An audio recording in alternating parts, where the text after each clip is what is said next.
जय जय श्री कृष्ण, जय जय श्री कृष्ण, जय जय श्री कृष्ण। बोलो आनंद एक बार, हरि बोल हरि बोल हरि बोल।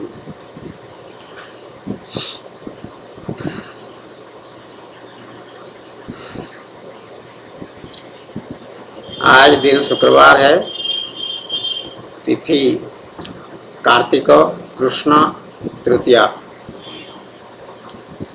मैं दूसरी राधा कृष्ण प्रिया कृष्णानंद बीके पंडा पूर्व आईजी पुलिस, मेरे स्वामी मेरे पतिदेव भगवान श्री कृष्ण चंद्र के श्री चरणों में कोटि कोटि प्रणाम, साक्षात दंडवत। बाकी सभी को आशीर्वाद, सबका कल्याण।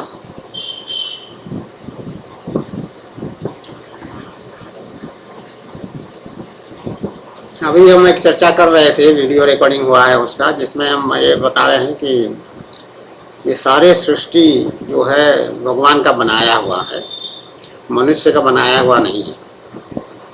यहाँ मनुष्य अपने को भी नहीं बना पाता है।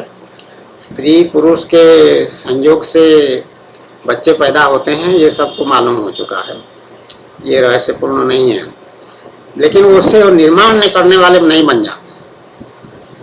स्त्री पुरुष का संयोग जो होता है वो एक शारीरिक सुख के लिए अधिकतर होता है, लेकिन पहले जमाने में गर्भाधान के लिए हुआ करता था। बच्चा पैदा करने के उद्देश्य से ही मिलन होता था। अभी भी नियम वही है, लेकिन आजकल कलयुग में लोग शारीरिक सुख के लिए अधिक। जो भी हो, जो बच्चा पैदा होता है माँ के पेट में, वो पलता है 9 महीना तक, गर्भ में रहता है। वो जो निर्माण क्या क्रिया है वो मनुष्य की बस की बात नहीं। भगवान जैसे कि उसके अंदर ऑटोमेटिक कुछ व्यवस्था अरेंजमेंट कर रखे हैं, कंप्यूटर जैसे फिट कर देते हैं, प्रोग्रामिंग कर देते हैं, तो वो प्रोग्रामिंग के अनुसार वो काम करता रहेगा। तो उसी तरह से ये गर्भाधान के पूरा गर्भ का बढ़ना और बच्चे का बढ़ना उसके अंदर और पैदा होने तक वो लगभग पूरा हो जाता है उसका निर्माण। उसके बाद बढ़ता है, फिर बाहर आकर फिर जन्म होता है और फिर बाहर आता है। तो वो भगवान का काम, उसमें मनुष्य का कोई इंजीनियरिंग नहीं। उसमें जो डीएनए वीएनए आजकल सब निकाल लिए हैं, खोजबीन करके उसको पता लगा लिए हैं कि कैसे ये सब होता है। डीएनए होता है, डीएनए से कैरेक्टरिस्टिक्स होते हैं, और पिता माता का डीएनए जो है बच्चे के ऊपर आता है, तो पिता माता का कुछ कैरेक्टरिस्टिक्स बच्चे में आता है।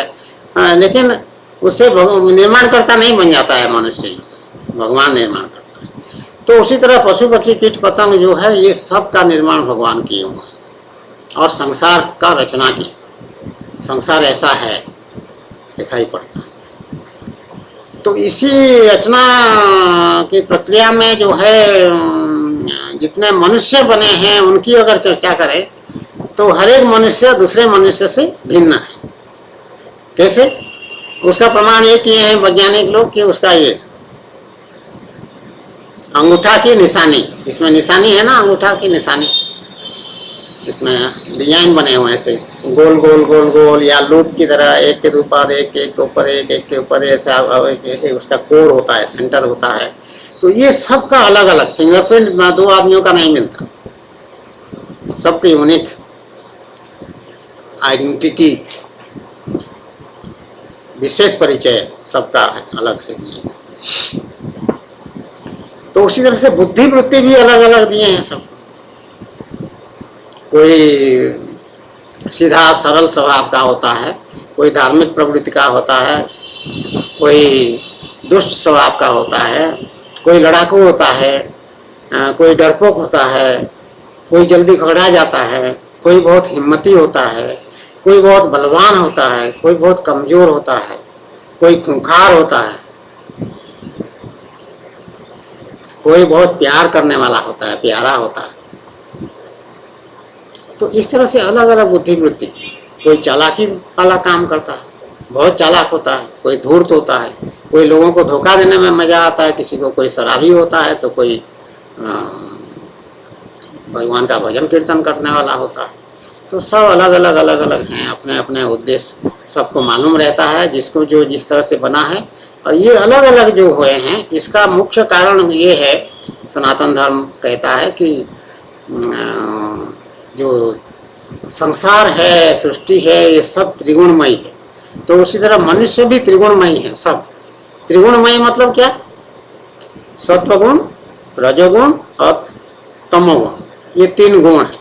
ये तीनों गुण का जो मिलावट है या सम्मिश्रण है, इसी के परम्यूटेशन कॉम्बिनेशन इसको कहते हैं मैथमेटिक्स में। मतलब इसी का मिला जुला असर अलग अलग अनुपात में सब मिले हुए हैं अलग अलग मनुष्यों में, तो इसीलिए सबकी बुद्धि वृत्ति अलग अलग है। मुख्य आधार ये तीनों गुण हैं। तो तीनों गुण किसी में रजोगुण थोड़ा ज्यादा है, किसी में और थोड़ा ज्यादा है, किसी में और थोड़ा ज्यादा है, किसी में और थोड़ा, इस तरह से उसको हिसाब लगाओ। 3 है, 3 को 9, 36, 27, 28 करके बहुत बहुत करोड़ों उसमें स्वरूप निकल सकते हैं। तो इन्हीं के कारण मनुष्य का व्यवहार अलग अलग होता है, विचार अलग अलग होता है, और अपने अपने चालाकी सब में कुछ ना कुछ रहता है। वो उसी हिसाब से अपने जीवन को कायदे से या संभाल के या अपने खुशी के अनुसार जीने का प्रयास करते रहते हैं। सब मोटा मोटी देखा जाए तो सब लोग आनंद की तलाश में रहते हैं, खुशी की तलाश। मोटा मोटी देखने से कोई दुख को निमंत्रण नहीं देना चाहता, लेकिन जो तमोगुण वाले हैं उनको एक मजा आता है, जिसको आसुरी स्वभाव कहा जाता है। वो दूसरों को कष्ट देने में उनको मजा आता है, यहाँ पे परेशानी हो जाती। तुमको अपने में आनंद लेना है वो एक बात है। हाँ, मुझे रसगुल्ला खाने में अच्छा लगता है, मैं गया रसगुल्ला खरीद लाया और घर में खा रहा हूँ, बच्चों को खिला रहा हूँ, मुझे उसी में अच्छा लग रहा है। लेकिन जो आसुरी प्रवृत्ति के व्यक्ति है वो दूसरों को जब तक कष्ट नहीं देगा उसको आनंद नहीं होगा, मजा नहीं आएगा।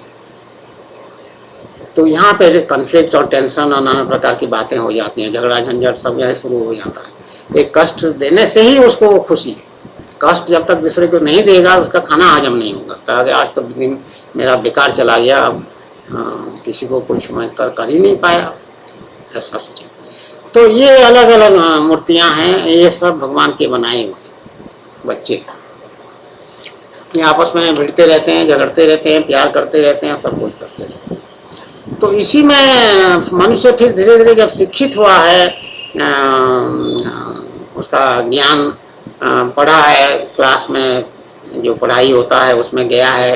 पहले गुरुकुल में जाते थे, गुरुजी शिक्षा देते थे नाना प्रकार के विषय में। 64 कला 64 विद्याओं का शिक्षा दिया जाता था पहले, जो भगवान श्री कृष्ण भी दिए हैं वो शिक्षा उज्जैन में जाकर के संदीपनी आश्रम में।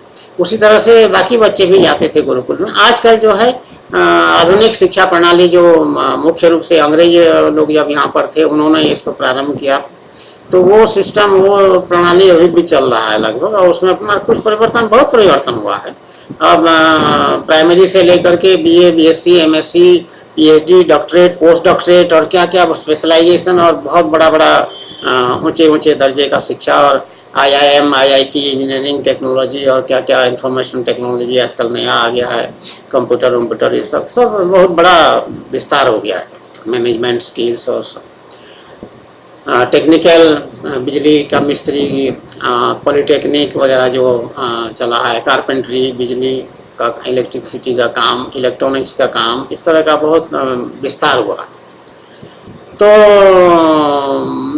सबको अपने अपने भाग्य और रुचि के अनुसार भगवान कुछ ना कुछ उसको दिए। तो इसी में कुछ लोग शिक्षाविद हो जाते हैं, कुछ लोग कवि हो जाते हैं, कोई स्टोरी लिखने वाले हो जाते हैं, कहानी, कोई नोवेल लिखते हैं, बड़े बड़े प्रेम संबंधी पुस्तकें, जिसको नोवेल को हिंदी में क्या कहते हैं, उपन्यास सब भूल भाल गए, भगवान को छोड़ करके बाकी सब कुछ याद नहीं रहा, लग रहा। उपन्यास कहते हैं, तो उपन्यास, कविता, ये सब कुछ करते हैं। उसी तरह के एक कवि हुए हैं रविंद्रनाथ टैगोर। वो बंगाली आदमी है। वो टैगोर नाम उनका उसका अंग्रेजी पना है मेरे ख्याल में, ठाकुर है, रविंद्रनाथ ठाकुर।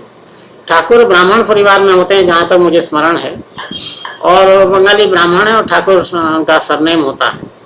रविंद्रनाथ तो सब रवि सूर्य भगवान का नाम है, सूर्य का शिरोमणि है वो, उनका नाथ है। उसी तरह से वो नामकरण हुआ है। तो रविंद्रनाथ टैगोर जो है वो टैगोर अंग्रेजीकरण में हुआ होगा, जो भी है। तो उन्होंने वो कविता जो रचना किए वो सब अंग्रेजों के समय की बात है, 1925-30 की बात है। तो वो विख्यात हुए। विख्यात इसलिए हुए क्योंकि उनके जो कविता वविता है उसको बंगाली लोग बहुत पसंद करते हैं, और रविंद्र संगीत के नाम से वो विख्यात हुआ है आजकल।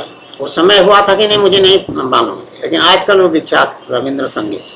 और रविंद्रालय बोल के बड़े बड़े ऑडिटोरियम जो है, बड़े बड़े हॉल बड़े बड़े शहरों में सब जगह है। लखनऊ में भी एक है रविंद्रालय, और बड़े बड़े शहरों में लगभग सभी जगह है। उनके सम्मान में वो नाम रखा जाता है रविंद्रालय बोल के, जहाँ गाना बजाना या नृत्य नाटिका आदि का प्रदर्शन होता है वो सब। तो रविंद्रनाथ टैगोर जो है, उन्होंने जो भारत के राष्ट्रीय गीत है उसके रचना उन्होंने किया है, ऐसा कहा जाता है। रचना किए हैं, मान लिया गया है। रचना रचयिता वही रविन्द्रनाथ टैगोर ने लिखा। तो उसके बारे में जब हम लखनऊ में सर्विस में थे तब जो है एक थोड़ा सा विचित्र बात सामने आया। एक IPS अधिकारी हैं 1967 बैच के, उनका नाम है महेंद्र लाल का। महेंद्र लाल का DK पंडा महेंद्र लाल का के साथ रहा है, उनकी कुछ मित्रता भी थी, और वरिष्ठ हैं महेंद्र लाल का। उनके अधीन पोस्टिंग भी हुआ है CID में, और साथ साथ रहे भी हैं पुलिस अफसर्स अधिकारी मैस में लखनऊ में। एक दूसरे को जानते हैं, पहचानते हैं। तो बातचीत सामान्य जब होता है कभी, तो एक दिन महेंद्र लालका जी ने ये बात प्रश्न उठाया DK पंडा के सामने कि ये नेशनल एंथम जो है भारत का राष्ट्रीय गीत, इसको रविंद्रनाथ टैगोर जो ने लिखा है, ये भारत वर्ष के लिए नहीं लिखा है, ये देश के लिए नहीं लिखा है। ये तो वो जो अंग्रेजी वाइसराय या उस समय जो भी यहाँ होते थे हेड, लॉर्ड माउंटबेटन आदि और क्या क्या कर्जन वर्जन क्या क्या हो गए हैं बहुत सारे, उनके प्रशंसा में लिखा है। या किंग आए थे या कौन आए थे, किसी के कोई अंग्रेज लेफ्टिनेंट गवर्नर या गवर्नर जनरल जो भी होते थे यहाँ पर, उनकी प्रशंसा में उनकी चापलूसी करने के लिए ये लिखा गया था। और इसको राष्ट्रीय गीत बनाना नहीं चाहिए था, और ये बहुत गलत बात हुआ है कि इसको राष्ट्रीय गीत मान लिया गया, ऐसा मानना नहीं चाहिए।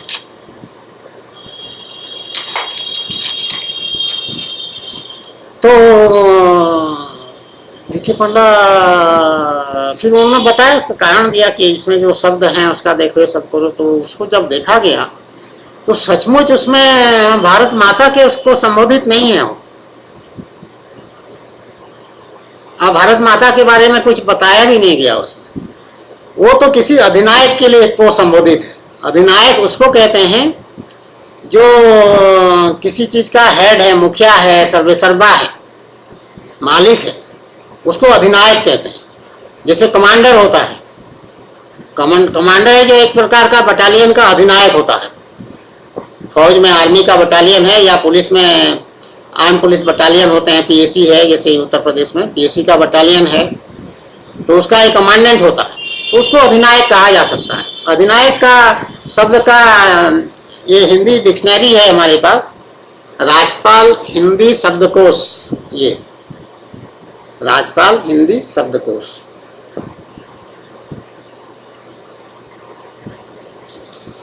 इसमें अधिनायक शब्द को देखा, इसको कह रहे हैं अधिनायक का मतलब है मुखिया, और दूसरा है निरंकुश शासक। निरंकुश शासक कितना महत्वपूर्ण है। निरंकुश शासक मतलब एकदम सर्वश्रेष्ठ डिक्टेटर जिसको कहते हैं, डिक्टेटर। तो अंग्रेज लोग डिक्टेटर बन के तो थे यहाँ पे भारत में। और तानाशाह भी लिखा है। तो मुखिया, निरंकुश शासक और तानाशाह डिक्टेटर, वो अधिनायक है। तो रविंद्रनाथ टैगोर ने जो अधिनायक शब्द लिखा, जन गण मन अधिनायक जय हे भारत भाग्य विधाता। हे अधिनायक, आप भारत के भाग्य विधाता हैं। तो जो चापलूसी वाली बात कही जा रही है वो एकदम फिट हो रहा है, इसमें एकदम ठीक लग रहा है। जनगण मन अधिनायक, जनगण मन मतलब ये भारतवासियों के मन के अधिनायक हैं आप। ये सब आपको मानते हैं कि आप हमारे अधिनायक हैं, आप हमारे मुखिया हैं, आप हमारे निरंकुश शासक हैं, आप हमारे तानाशाह हैं, और आप भारत के भाग्य विधाता हैं। मतलब भारत को का सब कुछ करता धरता आप ही हैं। इसमें भारत माता की प्रशंसा नहीं है, उल्टा भारत को गुलाम बना दिया गया है उस अधिनायक के, उसका भाग्य विधाता मतलब सर्वे माई बाप जो कहते हैं, माई बाप सरकार आप ही हैं। तो भारत के माई बाप वही हैं अंग्रेज मुखिया।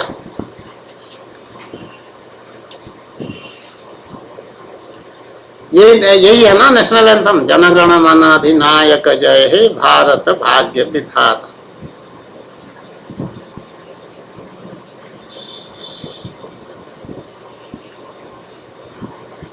तो यही असल अंश है। उसके बाद पंजाब, सिंधु, गुजरात, मराठा, उत्कल, द्राविड़, बंग, ये तो भारत का हिस्सा गिनाए हैं। और आखिरी में जो जय हे जय हे जय हे कर रहे हैं वो भी अधिनायक का जय है, भारत का जय नहीं है।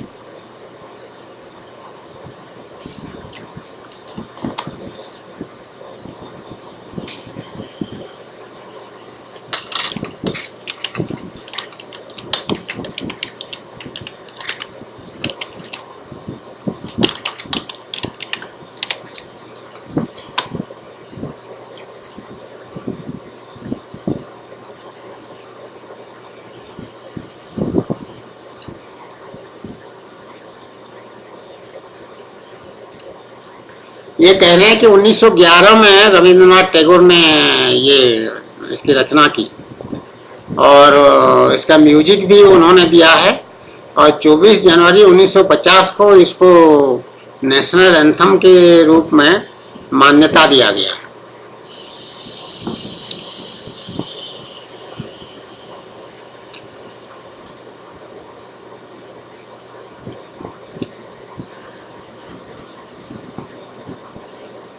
और इसका विकिपीडिया में देखिए,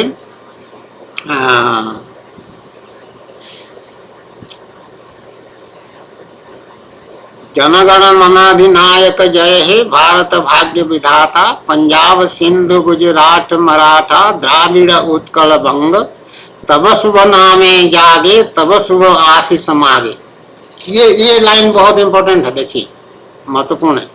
ये सब पंजाब, सिंधु, गुजरात और उत्कल बंग ये सब गिना दिया, और ये सब जो है क्या करते हैं, आपसे आशीष मांगते हैं, आपके नाम से जागते हैं। तब शुभ नाम है जागे, Thy name rouses the hearts of Punjab, Sindh, Gujarat and Maratha. It echoes in the hills of the Vindhya, Himachal. They pray for the blessings and sing thy praise. They pray for thy blessings. तब शुभ आशीष मांगे, आपकी शुभ आशीष ये सब लोग मांग रहे हैं। हे अधिनायक, अंग्रेज के अधिनायक, आपका आशीष मांग रहे हैं। ये सब पंजाब, सिंधु, गुजरात, मराठा, गुजरात जो भी सब मिला, यहाँ के सब लोग आपका आशीष मांग रहे हैं और आपकी प्रशंसा कर रहे हैं। And sing by praise the saving, गाहे तब जय गाथा, और आपकी जय गीत गाते हैं। ये लोग सब जय जयकार करते हैं आपका, आपकी जय हो, आपकी जय हो, ऐसा कहते हैं। जैसे हम कहते हैं जय जय श्री कृष्ण, जय जय श्री कृष्ण, भगवान की जयकार करते हैं। तो ये भारत के ये सब हिस्से जो हैं, सभी हिस्सों के लोग आपका जय जयकार करते हैं। गाये तब जय गाथा, जनगण मंगलदायक जय हे भारत भाग्य विधाता। वो दोबारा उसको रीइंफोर्स किया है, उसको और बढ़िया मजबूत करके बताया है कि जनगण मंगल आप ही करने वाले हैं। हे अधिनायक, हे भारत के भाग्य विधाता, आपकी जय है, जय हे, जय हे, जय जय जय जय हे। उसका अंग्रेजी भी दिया है। Thou art the ruler of the minds of all people, dispenser of India's destiny. Thy name rouses the hearts of Punjab, Sindh, Gujarat. They pray ये क्यों ऐसा हुआ है?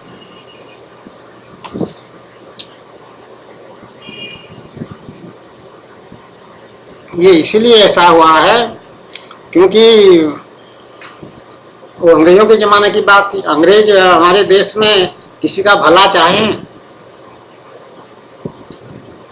किसी का भला नहीं चाहे। उसी बंगाल का इतना बड़ा अकाल पड़ा उस समय जब चर्चिल प्राइम मिनिस्टर था। मैंने उसको कहीं पढ़ा था, कहीं पे मैंने वीडियो में इस बात को कहा भी है कि लोग भूख से मर रहे थे, अनाज था, लेकिन चर्चिल ने हुक्म किया, उसमें वर्ल्ड वॉर चल रहा था या क्या तैयारी हो रही थी, क्या होता, कहा कि कुछ नहीं, वहां कुछ कोई अनाज मत दो, सब अनाज जो है हमारे ट्रूप्स, हमारे सैनिकों के लिए भेज दो।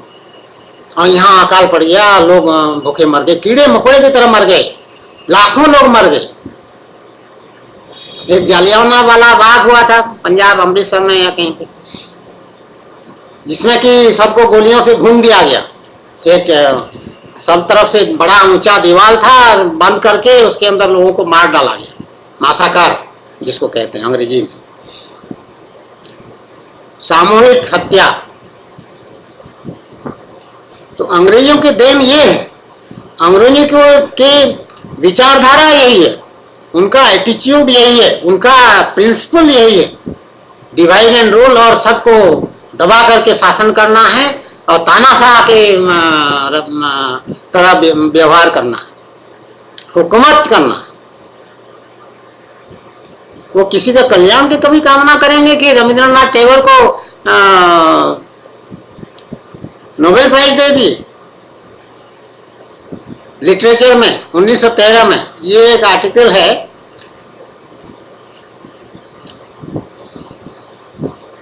ये आर्टिकल लिखा है शिवम बीज ने, शिवम बीज ने लिखा है, इसका शीर्षक है why Preity Zinta should read Rabindranath Tagore. तो रविंद्रनाथ टैगोर का नाम था, ये किसी लिंक से मिला निकला, तो रविंद्रनाथ टैगोर का नाम था, इसलिए मैं सोची भगवान के ऐसे इशारा हुआ कि इसको देखो क्या है, टैगोर का क्या कह रहा है ये ऑथर शिवम बीज। टुडे, आज की तारीख का है 10 अक्टूबर 2014, 10 अक्टूबर 2014 आज है। आज 11:29 AM को ये पब्लिश हुआ है, लग रहा है, ऐसा लिखा हुआ है। तो इसी में ये बात लिखा है, रविन्द्रनाथ टैगोर के बारे में लिखा है, he won the literature Nobel in 1913, the first Indian to win the prize and was knighted by king George V। Knighthood भी उसको दिया किंग जॉर्ज फिफ्थ ने। तो लगता है किंग जॉर्ज V ही वही अधिनायक है हमारे नेशनल एंथम का। तो क्योंकि वो चापलूसी मारे हैं अंग्रेजों के राजाओं का, किंग जॉर्ज V, तो उसी के इनाम के स्वरूप जैसे राय बहादुर का ये लोग उपाधि देते थे, जो उनका वफादार होता था, जो उनके लॉयल होता था, जो उनके विश्वसनीय होता था। विश्वसनीय कैसे होता था? इनकी चुगली करके देशवासियों के खिलाफ कुछ ना कुछ सूचना उनको देते थे, तो वो विश्वसनीय हो जाते थे और उनको राय बहादुर बना देते थे। और ये मूर्ख ऐसे थे, क्यों? लालच तो बुरी बोला, ये सब समाज में हर काल में ये रहता है। और लालच का, इसको कहते हैं सान दान दंड भेद, शासन करने का तरीका, हर उपाय अपनाते थे अंग्रेज। तो उसमें लोग जो है मनुष्य में रहता है, कुछ लोगों में ज्यादा, कुछ लोगों में कम। तो बहुत सारे लोग लोभ के लिए अपने भाई बिरादियों का, अपने देशवासियों का नुकसान करने से भी पीछे नहीं हटते थे कि हाँ हमको तो राय बहादुर मिल जाएगा, हम तो अंग्रेजों के, हमारा बिजनेस बढ़िया चलेगा, हमारा सब काम बढ़िया चलेगा, कोई दिक्कत नहीं होगी, कोई अत्याचार हमारे ऊपर नहीं होगा, कुछ बात होगा तो हम कह देंगे तो वो हमारे सपोर्ट में खड़े हो जाएंगे, हमको बचा लेंगे। इस तरह का नाना प्रकार का विचार चलता है एक साथ समाज में जब रहता है आदमी, और खास करके जब विदेशी शासक हैं उस समय अत्याचार हो रहा है चारों तरफ। महात्मा गांधी जो पिक्चर बनाया है, एटनबरो वगैरह सब मिल करके बनाए हैं, उसमें देखिए कितना लाठीचार्ज महात्मा गांधी के ऊपर पड़ा है। धन्य हो आदमी, बैरिस्टर, चाहता था वो करोड़पति बन सकता था, अरबपति बन सकता था। लेकिन देश प्रेम में आकर के चाहे जो भी हो, जैसे भी हो, किया तो तपस्या किया, मार खाया, लाठी अंग्रेजों का तो खाया, उसने लोभ तो नहीं किया। तो ये लोभी व्यक्ति जो थे वो ही बहादुर बनते थे, और उसी तरह का कुछ हरकत हुआ लग रहा है। ये बहुत बड़ी बात है। अगर सचमुच ये है कि रविंद्रनाथ टैगोर ने वो नेशनल एंथम जो गाना गीत है वो किंग जॉर्ज फिफ्थ के लिए या उसी के तरह के और किसी राजा वजा के लिए लिखा है, अंग्रेज शासक के लिए लिखा है, और उसको अंधा हो करके हमारे देशवासी उसको उस समय जो भी थे 1950 में आया है, ये कह रहे हैं नेशनल एंथम बना है कितने जनवरी, उसमें बताया ना विकिपीडिया में अभी।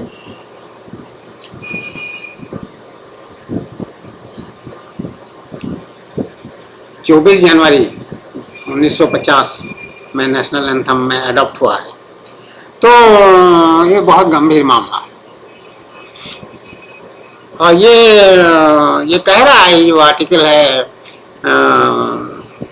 शिवम बीज वाला, कि he was knighted by king George fifth. वो नाइटहुड फिर उन्होंने 1979 को जब जालियांवाला घटना हुआ तो वो नाइटहुड अपना त्याग दिए, वापिस कर दिए, गेव अप।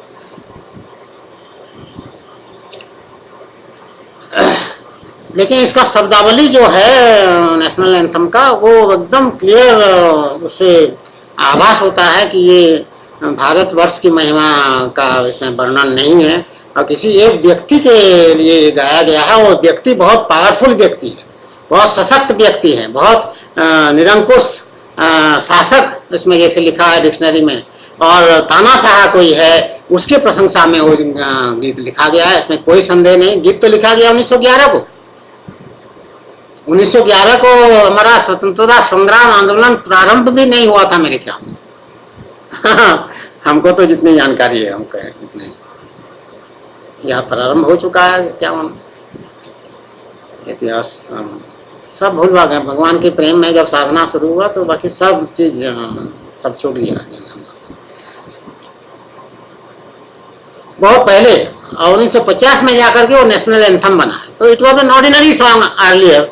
नेशनल एंथम बनने से पहले ये पुराना रहा है, और हम सर्विस में रहे हैं, और अभी जब नेशनल एंथम बजता है उसको सम्मान देते हैं, पूरा खड़ा होते हैं और सब करते हैं। वो महेंद्र लालका जी ने जो ये डिस्कशन शुरू किया था उसका ऊपर काफ़ी रिसर्च किए हैं, उसके पर उनके पास हो सकता है अभी भी हो कुछ कागजात वगैरह, वो सब इकट्ठा कर रहे थे, और कुछ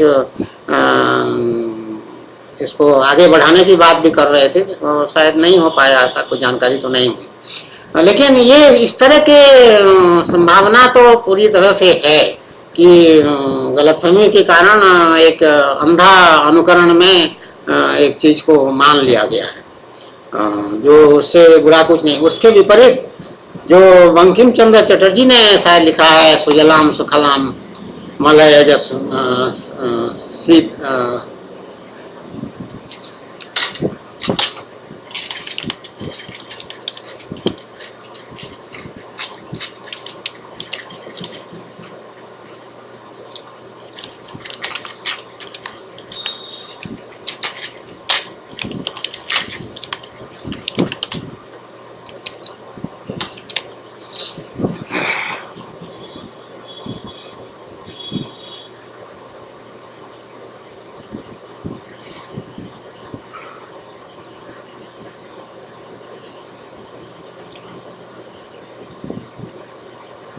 हाँ, ये बंकिम चंद्र चट्टोपाध्याय का है। वो इंटरनेट बंकिम चंद्र चटर्जी वंदे मातरम उसका, और इंटरनेट सर्च करने से वो सब फौरन दे देता है, कोई असुविधा नहीं है। तो अभी सर्च किया तो ये वंदे मातरम दे दिया। सुजलाम सुफलाम मलयज शीतलाम सस्य श्यामलाम मातरम वंदे मातरम। तो ये तो सीधा सीधा वंदे मातरम कह रहा है, अपने माँ को नमस्कार कर रहा है, माँ का को प्रणाम कर रहा है, माँ की स्तुति कर रहा है, माँ की प्रार्थना कर रहा है, माँ की प्रशंसा कर रहा है। कैसे है भारत माता, कैसे हैं? सुजलाम सुफलाम मलयज शीतलाम सुजलाम सुफलाम मतलब जल बहुत सुंदर है या मीठा है, सुफलाम फल यहाँ का बड़ा मीठा है, मलय जो शीतलाम हवा जो बहता है क्या सुंदर है, मलय पवन उसको कहते हैं, ठंडक पहुंचाने वाली। सस्य श्यामलाम ये धन धान्य से भरा पूरा है, हरा भरा है हमारा भारतवर्ष, भारत माता। वंदे मातरम, तो ये नेशनल एंथम होना चाहिए, ये सुंदर गीत है। तो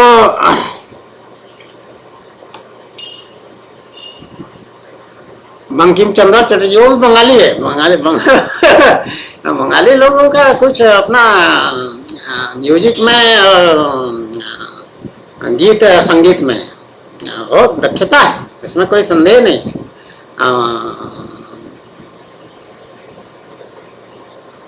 तो ये समझ में आ रहा है सबको, आम आदमी किसी को भी समझ में। और जो नेशनल एंथम जो अभी ऑफिशियली जो है उसको भी आप उसके अर्थ को पढ़ लीजिए तो वो भी बिल्कुल स्पष्ट है। ये तो किसी अधिनायक की बात कर रहा है, भारत माता की से कोई मतलब नहीं, उल्टा भारत को उस अधिनायक के अधीन कर दिया है कि भारत का भाग्य विधाता तुम ही हो हे अधिनायक, ऐसा कह दिया। तो इस पर विचार करने की आवश्यकता है और यदि हो सके तो सुजलाम सुफलाम बंकिम चंद्र चटर्जी के वंदे मातरम को ही राष्ट्रीय गीत मान लिया जाए। इसमें ये सुजलाम सुफलाम में तो किसी जाति धर्म का भी कोई पक्षपात वाली बात बिल्कुल नहीं है, तो इसलिए सबको मानने भी होगा कि हमारा देश भरा पूरा हरा भरा सब कुछ है, सब कुछ अच्छा है। इसको हमारे देश की प्रशंसा है, उसमें भारत माता की हम परिकल्पना हमेशा किए हैं।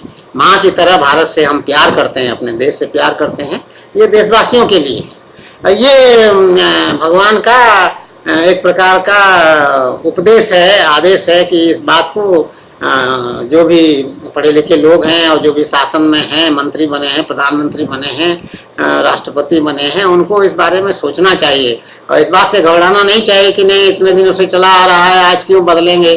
तो देखिए नरेंद्र मोदी ये प्रधानमंत्री है, कितने 300 कानून पुराने आर्काइव जिसको कहते हैं, बहुत पुराने जमाने के बेकार के कानून सब नाना प्रकार का समस्या बने जो प्रस्तुत करते हैं उनको सब नष्ट कर रहे हैं। तो ये से होना चाहिए। जो खुली हवा कैसे आएगी जब पुराना तुम्हारा जाला मकोड़ा सब भरा हुआ है और वो पुराने फाइलों से खिड़की दरवाजे सब बंद हो चुके हैं और अंदर घुटन हो रहा है, वायु का प्रवाह नहीं है, फ्रेश एयर या ताज़ा हवा आ ही नहीं रहा है वहाँ, तो कैसे आएगा ताज़ा हवा जब तुम पुराने कीड़े मकोड़ों सबको नहीं हटाओगे, तो गंदगी को नहीं हटाओगे। तो अगर ये भी कोई निर्णय ऐसा हो गया है गलती से तो इसका सुधार किया जाना चाहिए, सुधार किया जा सकता है। और बंकिम चंद्र चटर्जी का हमारे पास तुरंत उपलब्ध है, सामने ही है, इसके लिए कोई और रचना करने की आवश्यकता नहीं है।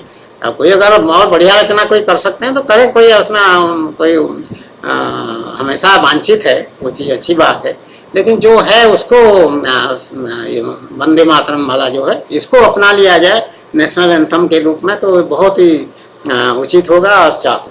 इसका आध्यात्म विद्या से इतना संबंध है कि जो सत्य है उसको धारण करना चाहिए, जो असत्य है उसको निकाल देना चाहिए।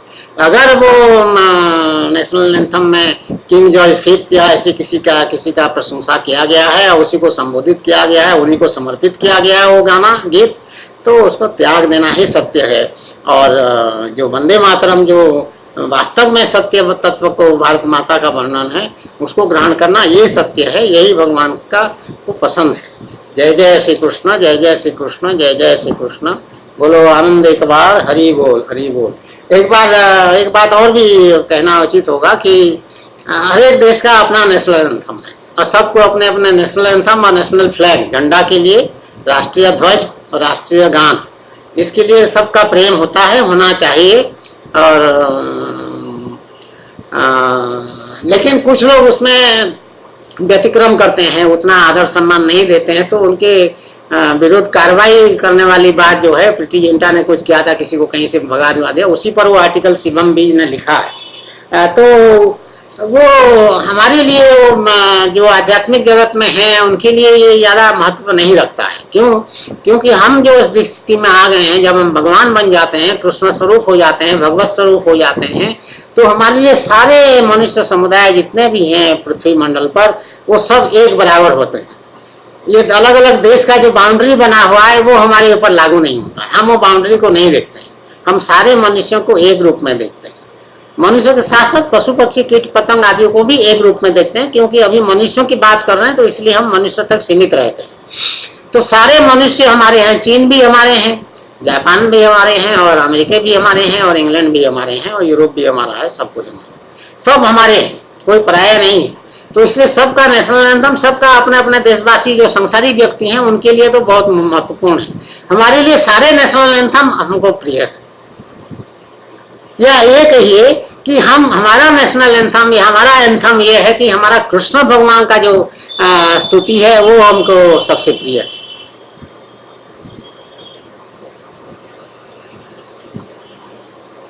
भगवान की जो प्रशंसा करके जो गीत लिखा हुआ है, जो श्लोक हमारे लिखे हुए हैं,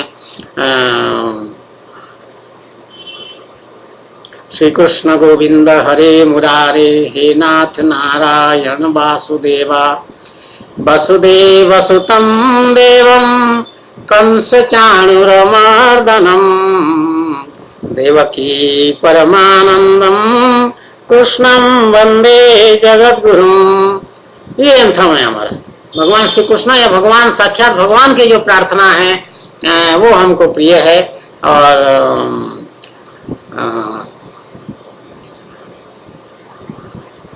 और वही एंथम है हमारा।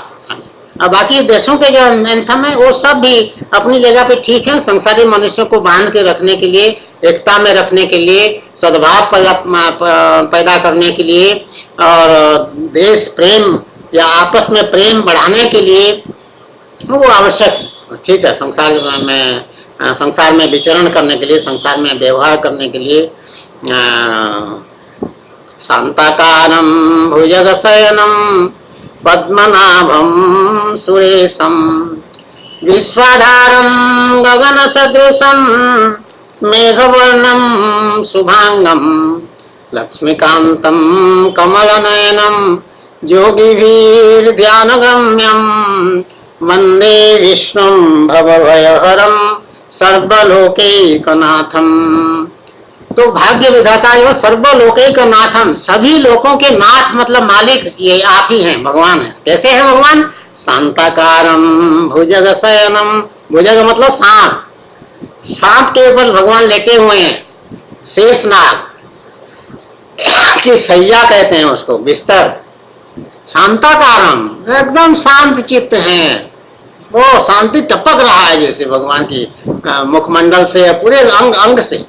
शांताकारम भुजग शयनम पद्मनाभम, पद्मनाभि से उनका पद्म फूल निकला हुआ है, उसका नाड़ है, नाड़ के ऊपर पद्म फूल। तो उसमें कौन है? ब्रह्मा बैठे हुए, ब्रह्मा जन्म लिए। भुजग पद्मनाभम सुरेशम विश्वाधारम, ईश्वर सारे देवताओं के जो सुर हैं मतलब मालिक हैं, सबसे बड़ा देवता जो है वही है सुरेश। सुरेश का मतलब यही है।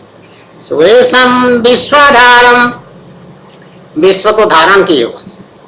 ये विश्व जो टिका हुआ है भगवान की कृपा से टिका हुआ है, नहीं तो फिर प्रलय महाप्रलय हो जाएगा, समय आने पर वो भी होगा।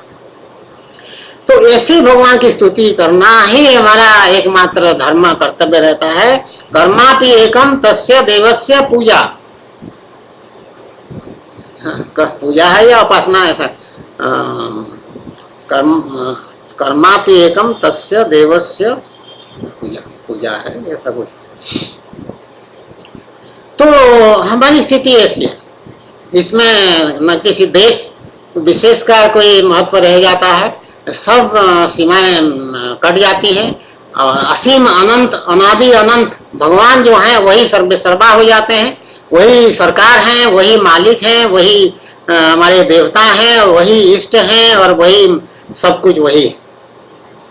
तो उनकी स्तुति जो है असल एंथम हमारा वही है, और वही महत्वपूर्ण है। वो केवल हमारे लिए नहीं बल्कि सबके लिए, सभी लोग भगवान की स्तुति करें, उसमें मन लगाएं। और अपने देश प्रेम तो संसारी मनुष्य को लिए अनिवार्य है, वो तो सबका कर्तव्य है अपने जिसका नमक खाते हो तो नमक कहते हैं नमक हराम और नमक हलाल, ऐसा दो होते हैं, ये उर्दू के शब्द हैं शायद। तो उस देश के को ऋण को चुकाना पड़ता। हम तीनों ऋणों से मुक्त हैं, देव ऋण, पितृ ऋषि ऋण आदि देश ऋण, सब ऋणों से, पितृ ऋण, मातृ ऋण, भ्रातृ ऋण, भाई का ऋण, सब ऋणों से हम मुक्त हो जाते हैं। जब भगवान की प्राप्ति हो जाती है हम स्वतंत्र हो जाते हैं, भगवान की तरह हो जाते हैं। लेकिन संसारी मनुष्य जो है उसको सारे ऋण को चुकाना पड़ता है। तो इसलिए देश का अन्न जल खाते हो तो देश का कर्जा तो चुकाना पड़ेगा, तो देश की सेवा तो करनी पड़ेगी, देश से प्रेम तो करना पड़ेगा, देशवासियों के हित के लिए काम करना पड़ेगा, देशवासियों के लिए मंगल की कामना करना पड़ेगा, और देश के ऊपर कोई आंच आए तो उसको रोकना पड़ेगा, उसको थामना पड़ेगा, उसका विरोध करना पड़ेगा, उसको संभालना पड़ेगा। तो इसलिए पाकिस्तान बॉर्डर से अगर बार बार सीज फायर का उल्लंघन हो रहा है और गोला बारूद चल रहे हैं उधर से, तो उसका जवाब तो देना पड़ेगा। और जवाब देने के लिए हमारे जवानों के पास गोला बारूद पर्याप्त मात्रा में हो, इसके लिए तुम देशवासियों को टैक्स तो जमा करना पड़ेगा समय से। तो ये सारा कर्तव्य हो जाता है। जब तुम संसारी मनुष्य रहते हो तो तुम्हारा केवल परिवार चलाना तुम्हारी जिम्मेदारी नहीं है, देश चलाना भी तुम्हारी जिम्मेदारी हो जाता है। इसलिए टैक्स यथा समय, न केवल इनकम टैक्स बल्कि इनडायरेक्ट जितने भी सेल्स टैक्स आदि, जो एक्साइज ड्यूटी वगैरह, वैट फैट आजकल सब जो भी है, वो सबको ईमानदारी से देना चाहिए, जिससे कि हमारे जो सेना बॉर्डर पे काम कर रहा है, गोली चला रहे हैं, बारूद चला रहे हैं, वो कहाँ से आएगा? वो बड़े बड़े महंगे सामान होते हैं, गोला बारूद जो है कोई सस्ते में नहीं आता है। तो उसके लिए पैसा चाहिए, तो पैसा टैक्स तुम लोग नहीं दोगे, जमा नहीं करोगे समय से, तो क्या होगा? तो ये तुम लोगों का लिए उपदेश है भगवान का कि अपने कर्तव्य को समझते हुए अपना काम ठीक से करो, अपने को ठीक से संचालित करो। और सनातन धर्म का एक नियम है, दान दक्षिणा वाला, पूजा पाठ, भगवान का सेवा करना, वो भी बात साथ साथ करते रहना पड़ेगा, क्योंकि वही उद्देश्य है जीवन का, भगवान की प्राप्ति करना। तो सब प्रकार का जब तक संसार में हो तब तक अपना सेवा करते रहो, और भगवान की भी प्रार्थना, उपासना, साधना सब कुछ करना आवश्यक है यथा समय। जय जय श्री कृष्ण, जय जय श्री कृष्ण, जय जय श्री कृष्ण। बोलो आनंद एक बार, हरि बोल, हरि बोल, हरि बोल।